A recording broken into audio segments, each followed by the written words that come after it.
¿Alguien tiene una idea de lo que es la amenaza de parto pretérmino? O por lo menos, ¿cuándo decimos que un producto es pretérmino? ¿Qué? Las 36. Antes de las 36. Antes de las 36. Antes de las 36, ¿están de acuerdo? ¿Sí? O sea, desde 36 uno es pretérmino. No, menor a 37. Antes de las 37, ¿no? Hasta 36, 6 es considerado un pretérmino. Entonces vamos a hablar de esos bebés, sus complicaciones por ser pretérmino. Bien, vamos a definir primero lo que es la amenaza de parto pretérmino. Y la amenaza es la presencia de contracciones uterinas como si estuviera empezando un trabajo de parto, ¿no?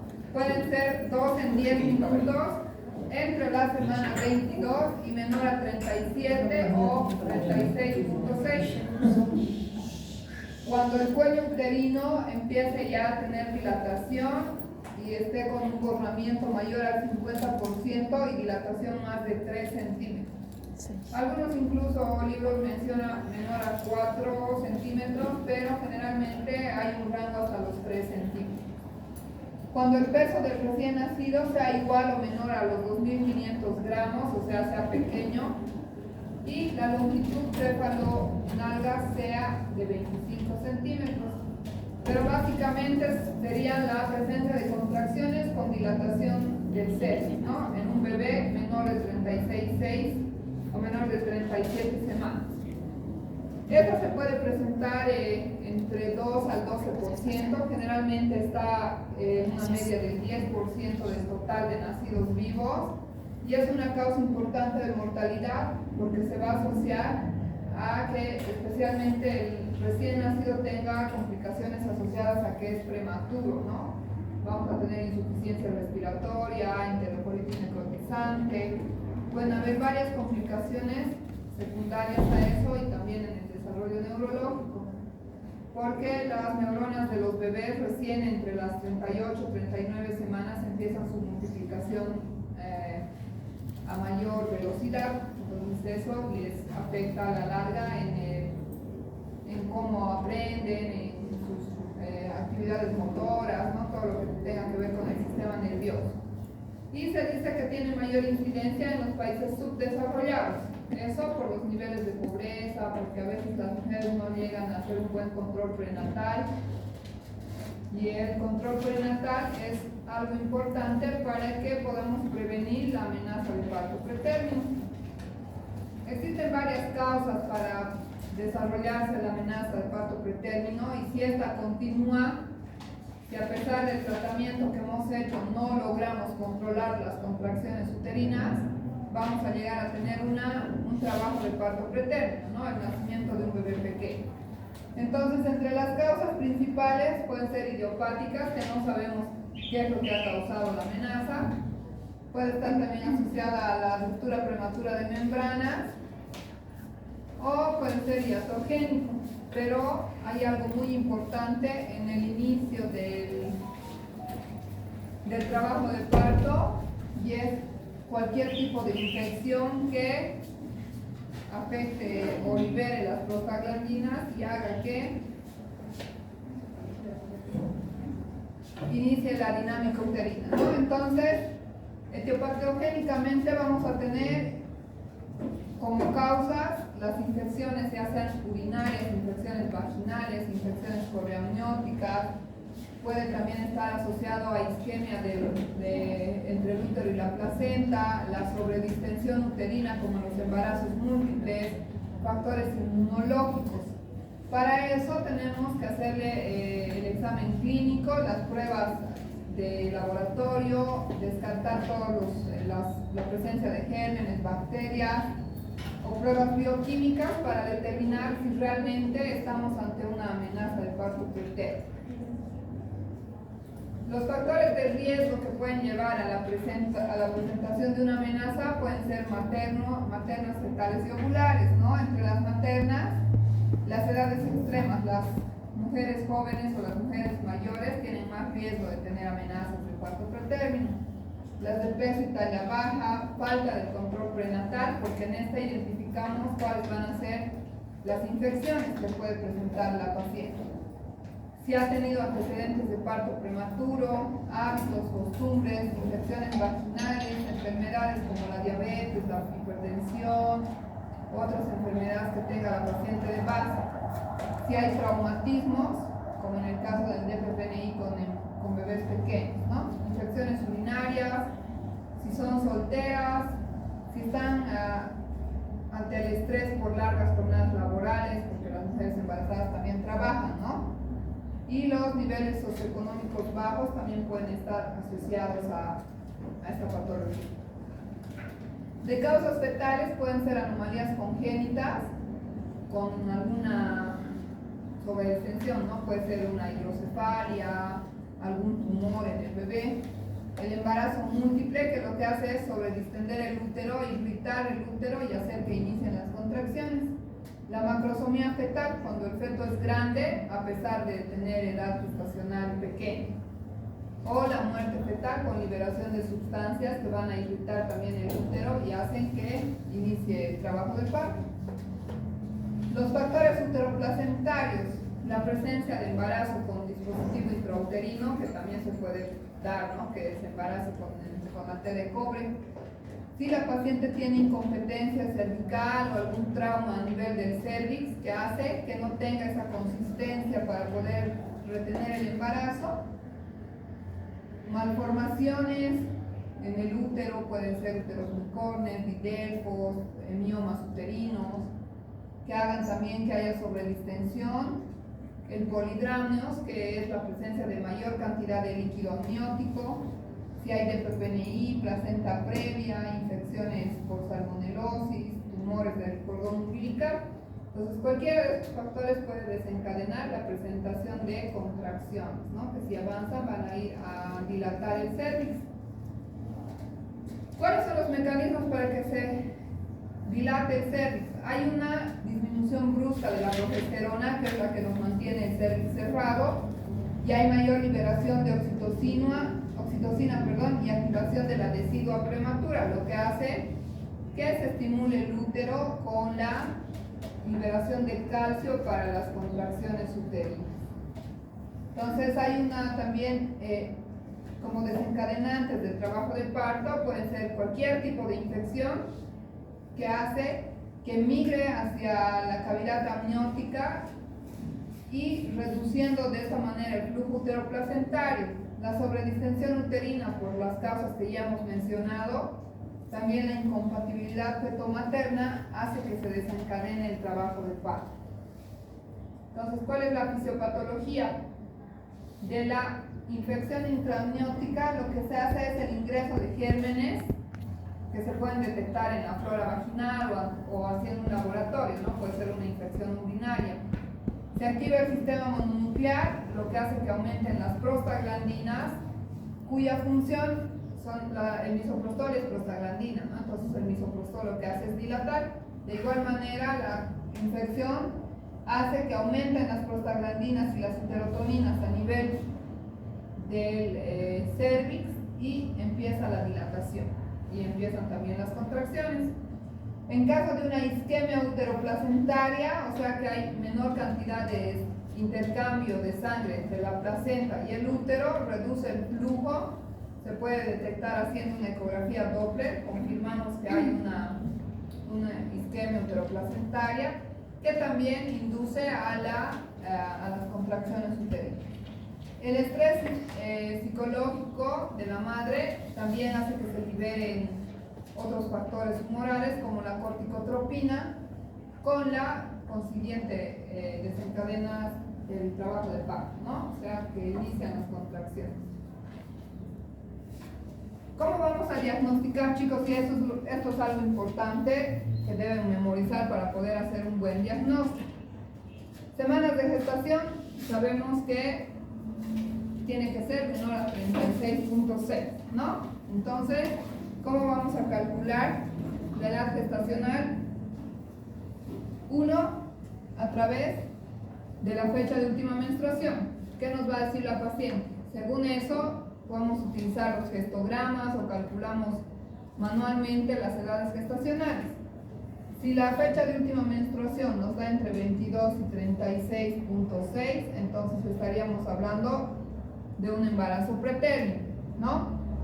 Si no sabemos la fecha de última menstruación, entonces tenemos como otro dato la altura uterina. Ya les he ido mencionando en varias clases que la medición de la altura uterina, cuando el bebé es de un tamaño relativamente normal, porque en los casos en los que es macrosómico obviamente va a ser más grande y nos puede confundir, ¿no?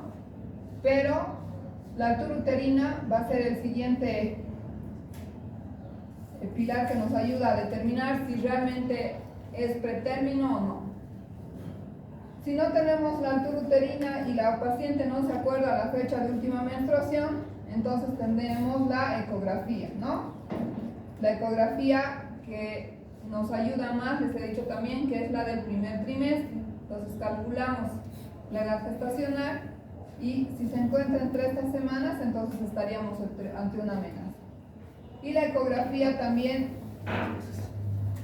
nos ayuda a la medición o la biometría fetal, porque a través de la medición vamos a determinar por ecografía qué edad gestacional tiene el bebé.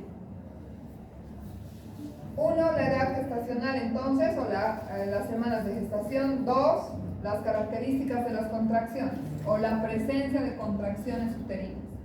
Es otra de las características de esta patología.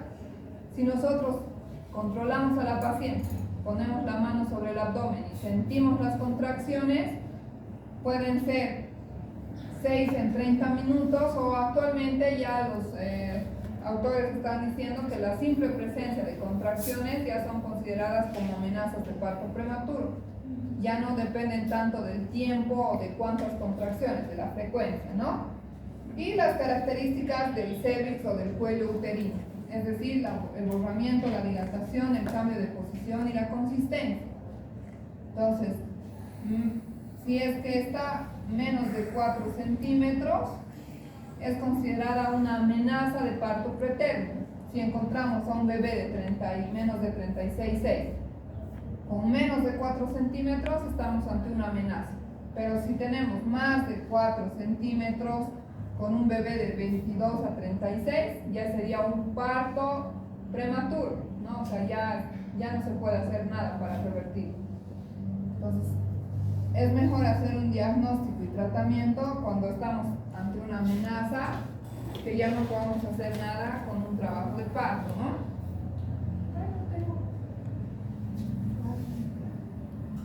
Entonces recuerden siempre, chicos, estas tres cosas: las contracciones, la dilatación y la edad gestacional para hacer el diagnóstico de un embarazo prematuro, de un trabajo amenaza de parto prematuro.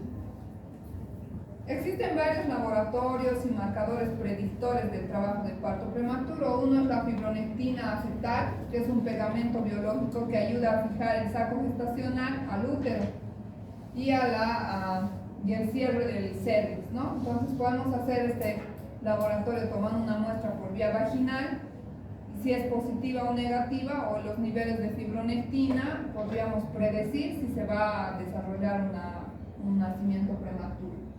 También se pueden utilizar los niveles de estriol salival, el monitoreo uterino, ¿no? La presencia de contracciones, que la podemos hacer de forma manual o con el registro cardiotocográfico para realmente confirmar si existe una amenaza. También se pueden hacer las hormonas corticotropinas o las proteasas séricas cervicovaginales. Y también vamos a realizar o solicitar todos los laboratorios para ver si hay una infección, punción de Gram, examen de orina, algunos otros también laboratorios, ¿no?, que pueden hacerse al mismo tiempo. Entonces, para ya determinar cuándo estamos ante un trabajo de parto prematuro, vamos a ver que el examen del cervix tiene una dilatación mayor a 4 centímetros y vamos a hacer un examen ginecológico. Tenemos que hacerle un examen especular y también un tacto vaginal para poder definir esto, ¿no? Entonces, para evaluar las condiciones del cervix, vamos a hacerlo a través del tacto y la evaluación ultrasonográfica del cuello. existe una ecografía que se llama medición de la longitud cervical. Longitud cervical.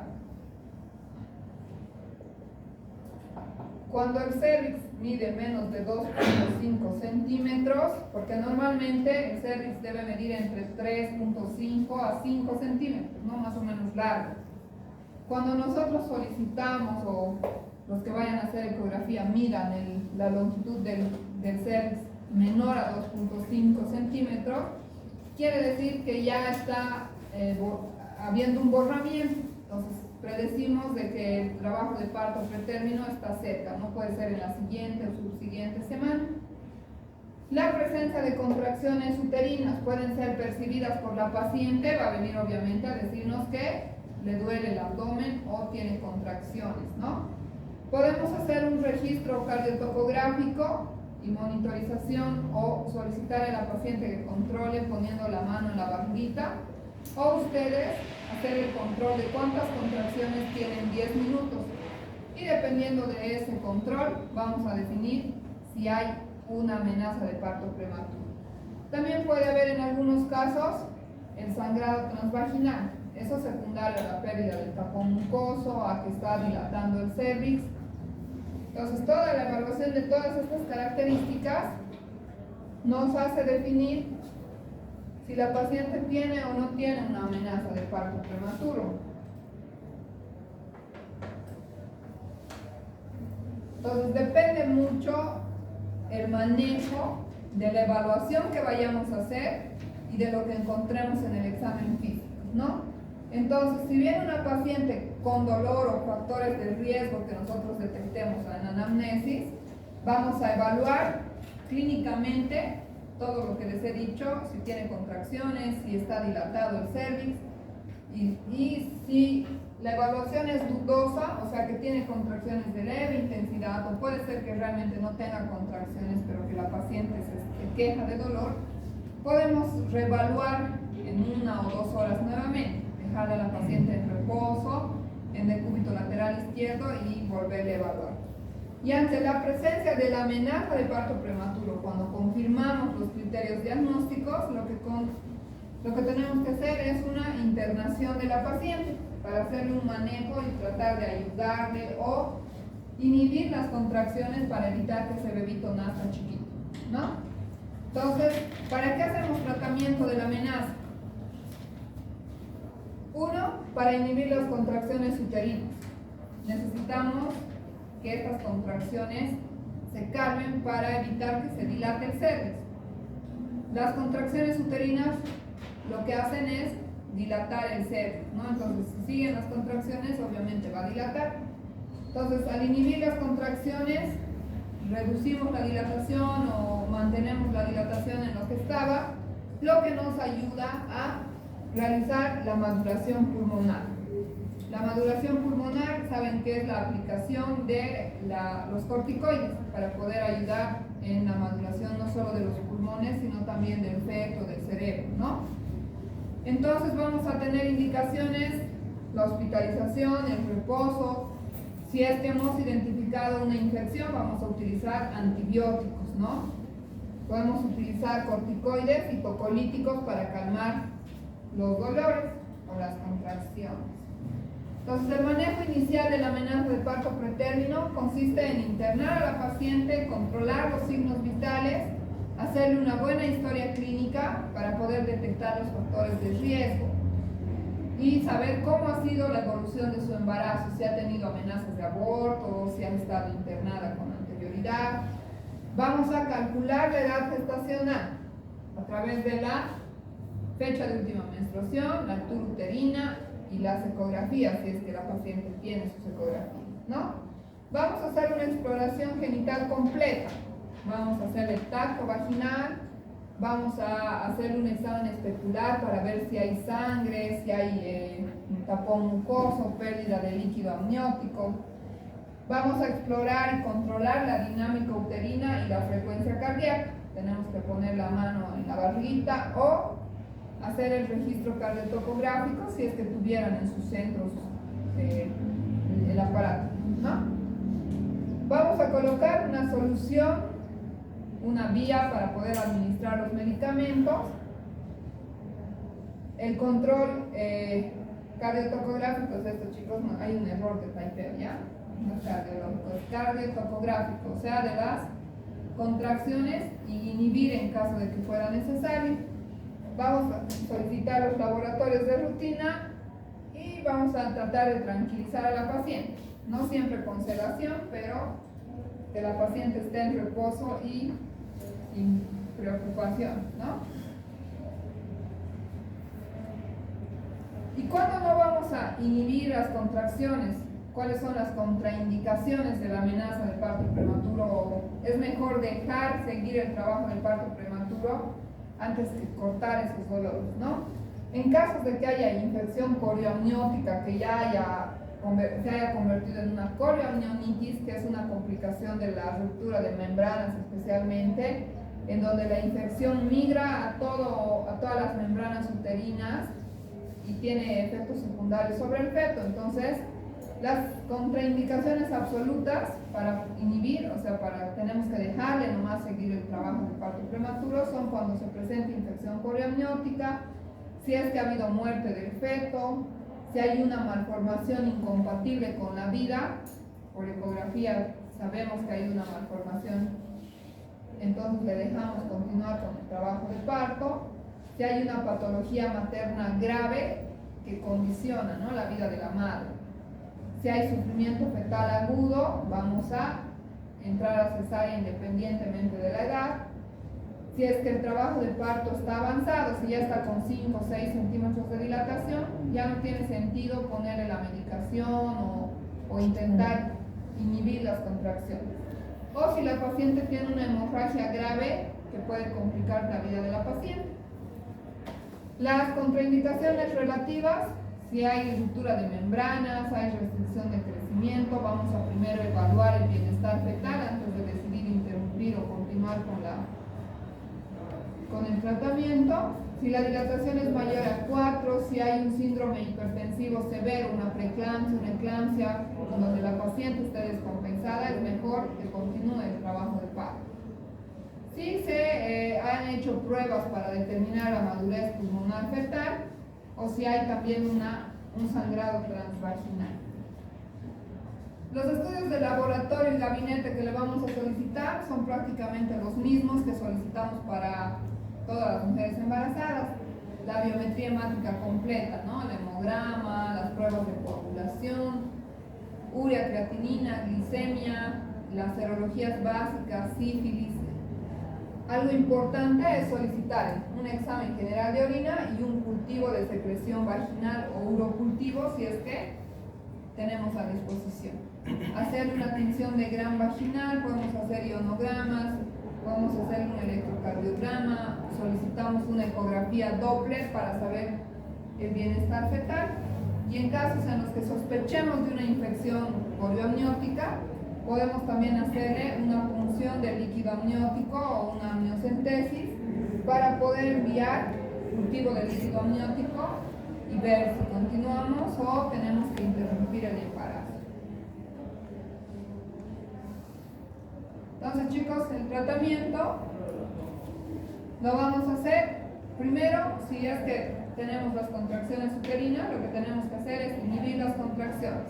Para eso utilizamos los tocolíticos o inhibidores de la contractibilidad uterina. Tenemos varios a disponibilidad. Los beta-adrenérgicos, la ritodrina, que antes se utilizaba, que actualmente ya no se utiliza. Podemos usar sulfato de magnesio. El sulfato de magnesio no solamente nos ayuda a acortar las contracciones, sino que también tiene un efecto de ayudar a mejorar el cerebrito fetal, estabiliza o neuroprotege, ¿no?, al cerebro fetal. Podemos utilizar inhibidores de la síntesis de prostaglandinas, dependiendo de la edad gestacional, esa es la indometacina. Los bloqueadores de canales de calcio, que son los medicamentos de primera línea en el tratamiento de la amenaza de parto pretérmino. También podemos utilizar antagonistas de la oxitocina o generadores de óxido nítrico, ¿no?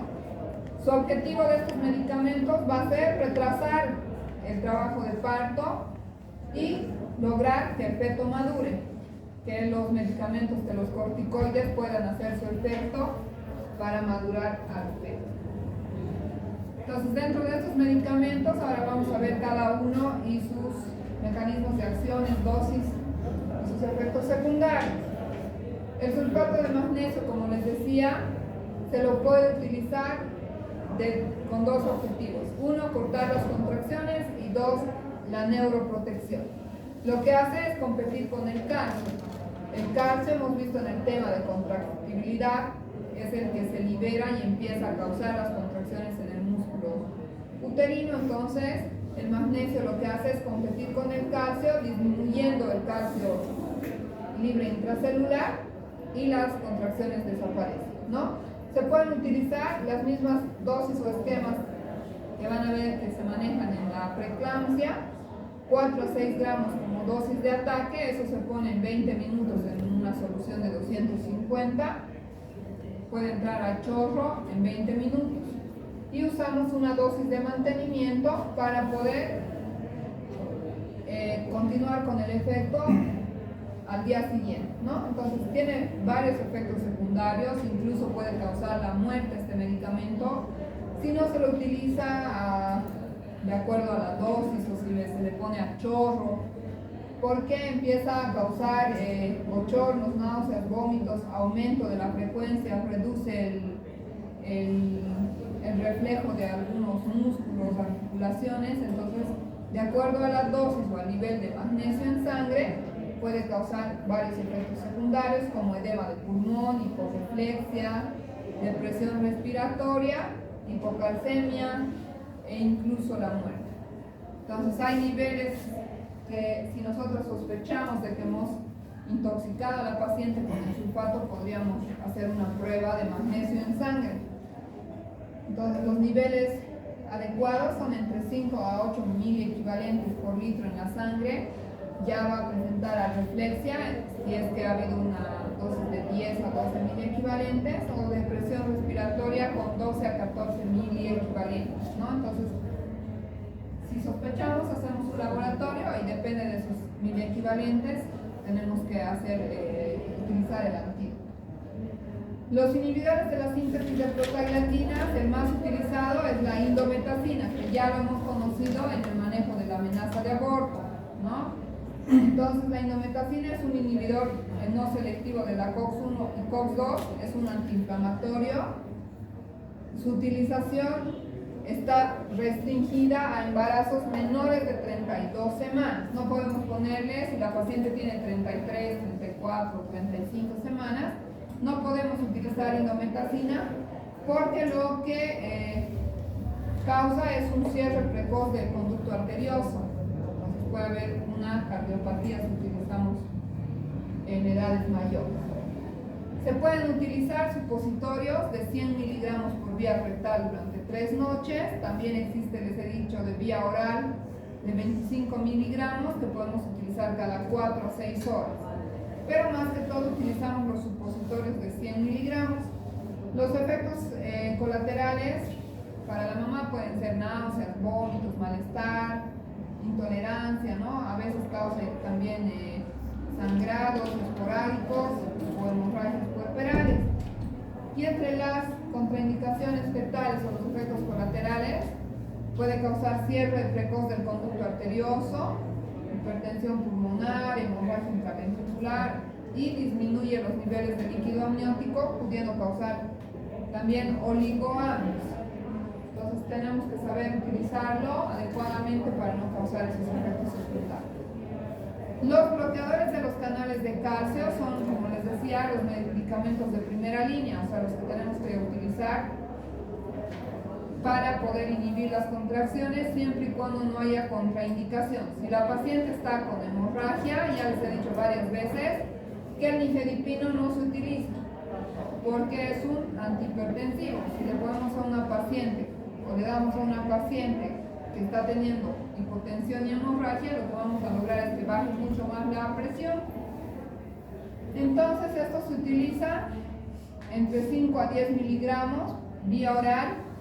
Se puede utilizar 10 a 20 miligramos cada 20 minutos como dosis de ataque, máximo de 3 dosis para inhibir más rápidamente, ¿no? Estos son, como dice su nombre, bloqueadores de canales de calcio, impiden o bloquean la entrada de calcio, disminuyendo o inhibiendo las contracciones uterinas con la relajación de la fibra lisa vascular. Como es un hipotensor, puede causar cefalea, náuseas, vómitos, sudoración, hipotensión, palpitaciones y taquicardia compensatoria a la hipotensión. Y entre las contraindicaciones o efectos colaterales fetales tenemos la disminución del flujo umbilical por alteración de la perfusión placental. El atosiban es un antagonista del receptor de oxitocina. Este es un medicamento ideal que quizás debería utilizarse, ser el de primera línea, pero lamentablemente cuesta demasiado caro, entonces no puede estar en los sistemas de salud o que la paciente se compre sus medicamentos. Es más, casi por el costo y porque casi nadie usa, no llega mucho a Bolivia, ¿no? Este es un antagonista competitivo de los receptores de oxitocina, impide la acción uterotónica de la oxitocina, bloquea sus receptores haciendo que deje de haber contracción y reduce la liberación de prostaglandinas que induce la liberación de oxitocina.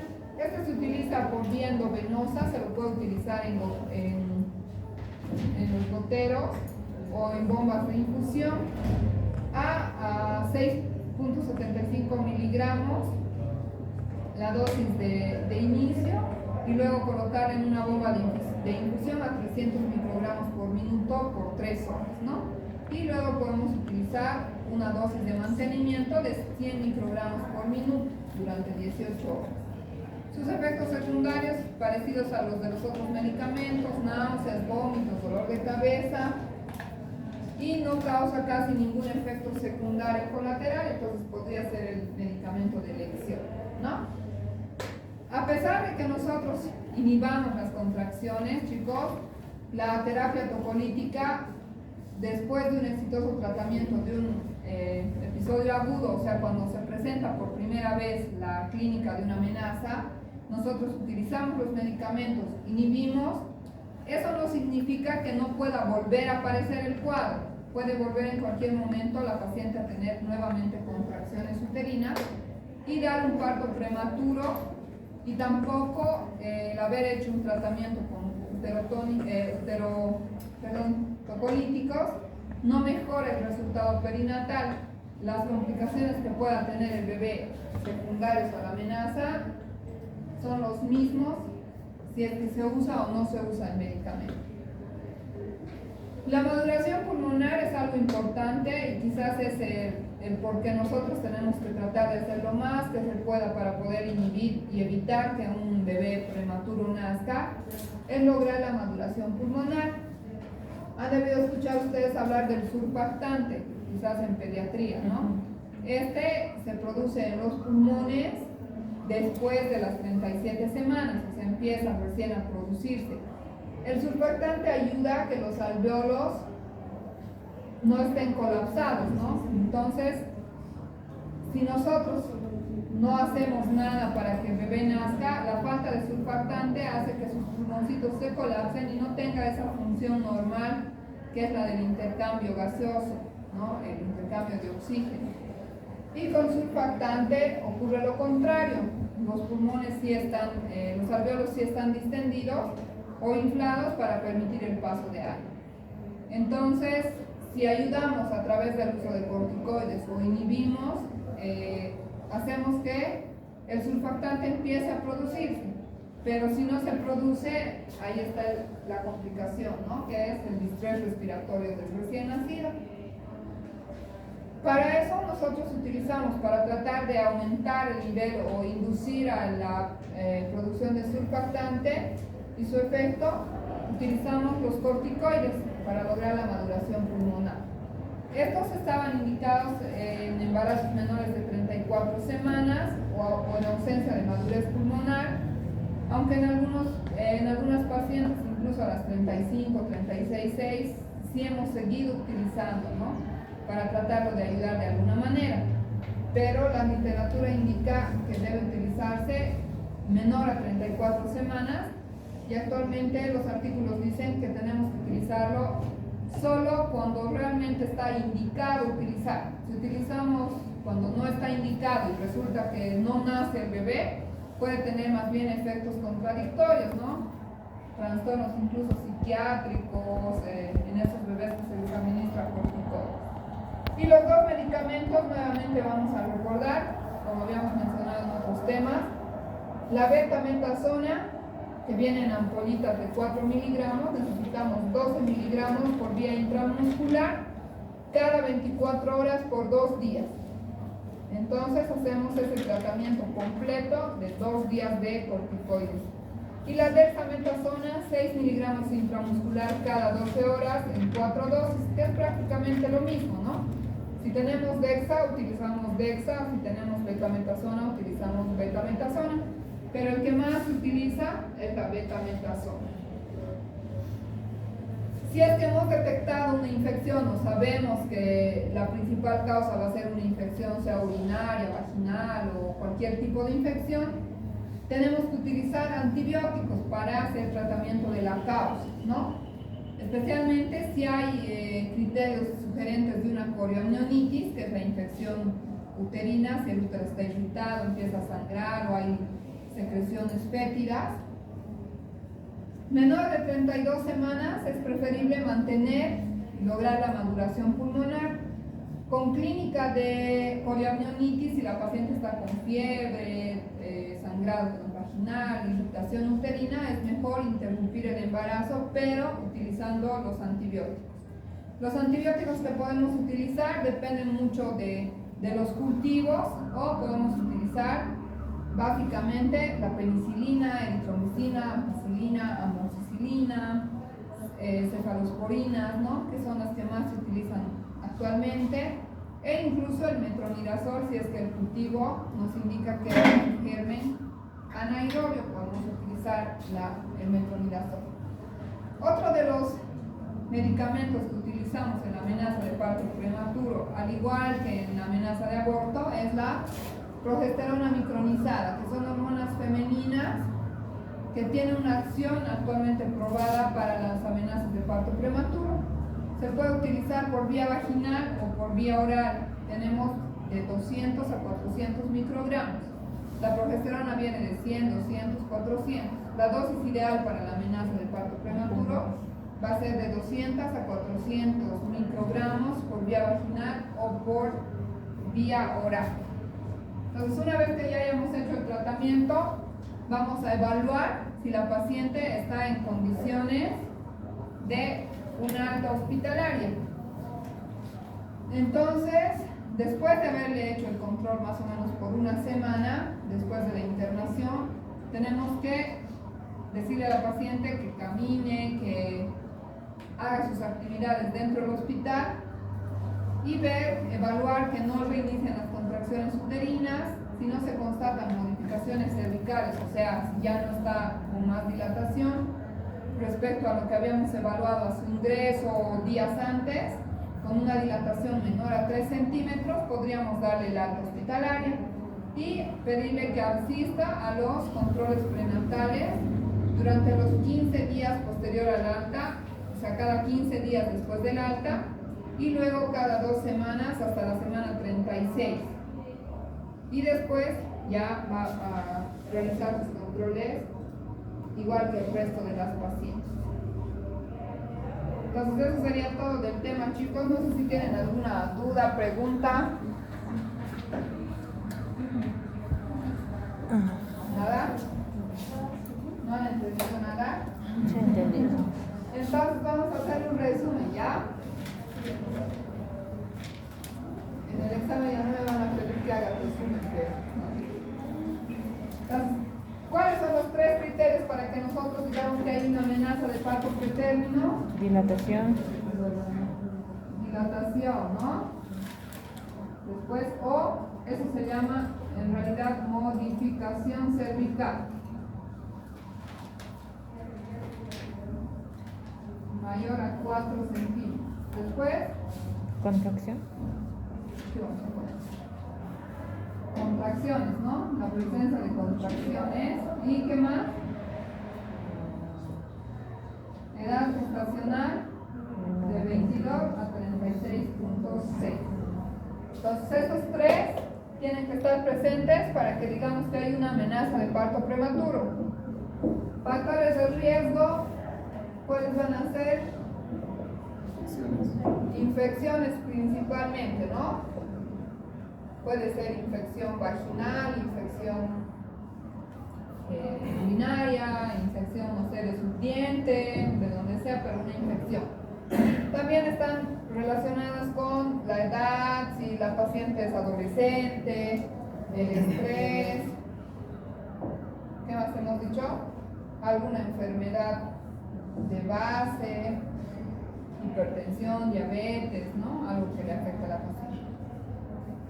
¿Cómo hacemos el diagnóstico? Con la clínica, que van a ser estos tres, ¿no? También podemos hacer una ecografía para poder saber si realmente tiene la biometría para un bebé pequeño. Ahí vamos a evaluar el peso, la talla y también vamos a evaluar el bienestar, ¿no? Le vamos a solicitar también laboratorios, ¿sí o no? Los básicos y comunes, hemograma, ver si hay alguna leucocitosis, infección urinaria. También es importante solicitarle los cultivos para poder hacer el tratamiento, si es que lo requiere.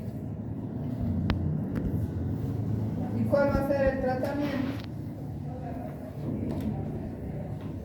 Si tenemos dilatación o si tenemos contracciones primero, tenemos que inhibir las contracciones, utilizamos tocolíticos, ¿no? Para cortar las contracciones.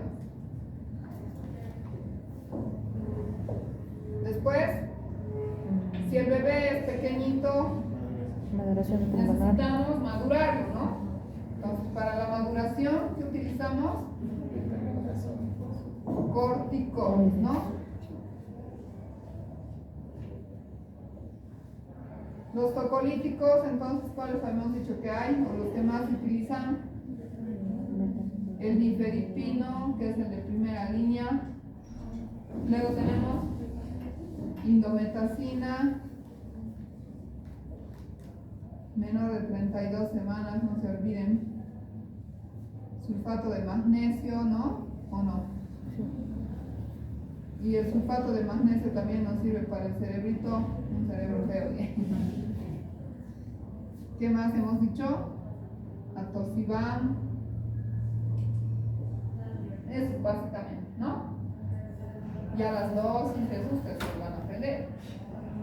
La corticoterapia, la betametasona y la dexametasona, ¿no? Si inhibimos las contracciones, obviamente vamos a evitar que siga dilatando. Si tenemos infección, parte del tratamiento, los antibióticos, ¿no? Depende del cultivo, podemos utilizar el que más nos convenga, que sea MOX, y algunos pueden utilizar cefalosporinas, lo que tengan disponible. Y ya si tienen los cultivos, dependiendo de eso, el antibiograma nos va a decir cuál es el germen y cuál va a ser el tratamiento ideal o a cuál no es resistente. Y para ayudarnos un poquito podemos utilizar la progesterona, ¿no?